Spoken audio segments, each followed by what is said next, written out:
Bonjour à tous. Alors pour continuer la série dédiée au décryptage de l'actualité, j'ai eu envie aujourd'hui de m'intéresser au dernier scoop de la rubrique People et qui concerne le duc et la duchesse de Sussex. Et oui, pour ceux qui ne le sauraient pas encore, Meghan et Harry viennent d'annoncer qu'ils attendaient leur deuxième enfant. Alors, l'astrologie chinoise aurait-elle pu prédire cela?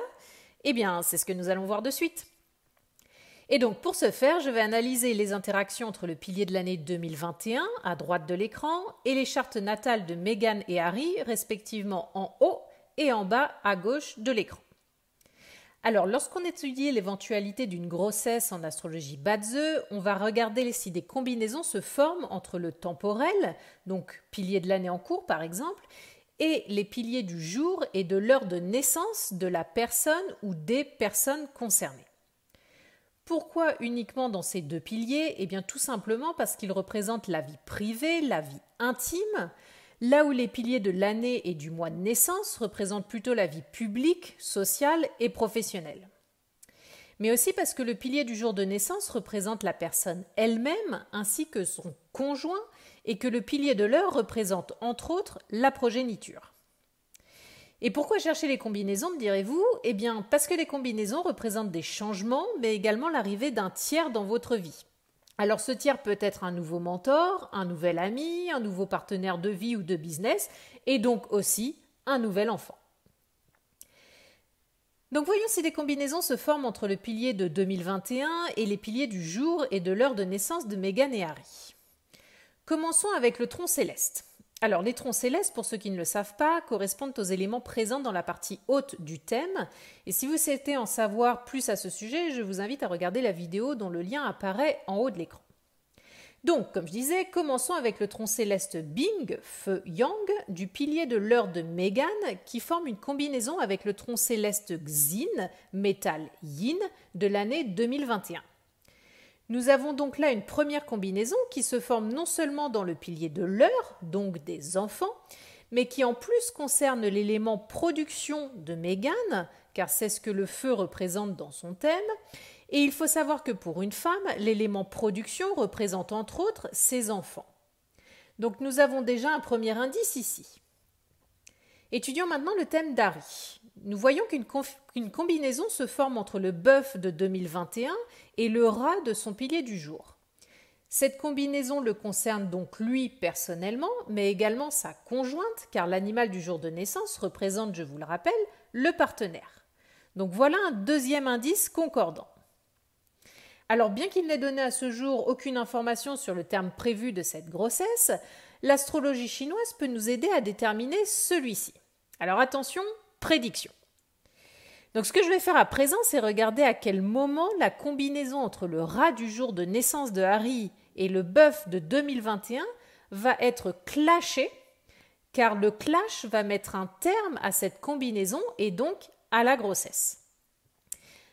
Et les deux animaux susceptibles de clasher cette combinaison sont le cheval, car il clash avec le rat, et la chèvre qui clash avec le bœuf. Or, nous savons que juin est le mois du cheval et juillet celui de la chèvre. Donc, j'en déduis que les chances pour que l'accouchement ait lieu au mois de juin ou au plus tard juillet sont particulièrement élevées.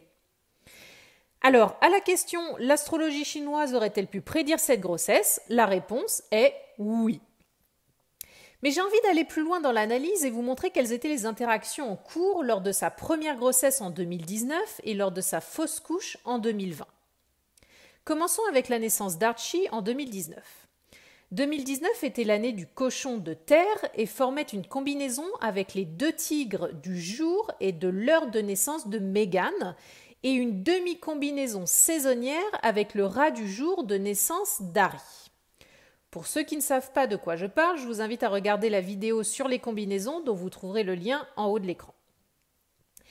Et donc l'un des animaux susceptibles de clasher la combinaison tigre-cochon de Meghan est le serpent et devinez quoi, Archie est né au mois de mai, mois du serpent. Enfin, regardons les interactions entre l'année dernière, année de sa fausse couche, et leurs thèmes respectifs.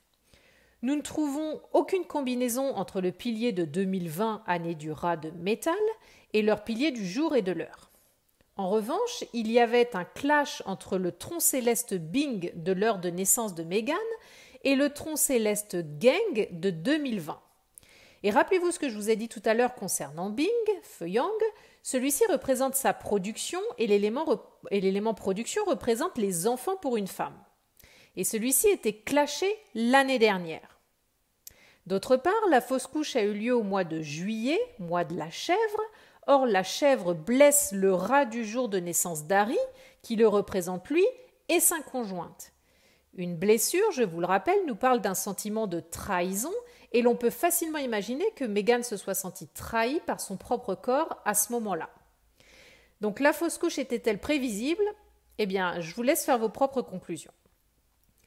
Donc voilà l'analyse que nous pouvons faire de ce futur heureux événement. Si vous aussi vous aimeriez savoir ce qui vous attend en 2021, profitez de l'offre exceptionnelle que je propose actuellement, à savoir votre consultation Badze annuelle au tarif de 39 € au lieu de 80 €. Et si vous avez aimé cette vidéo, n'hésitez pas à liker et à partager, cela m'aidera beaucoup et me permettra de vous proposer encore plus de contenu à l'avenir. Alors à très vite.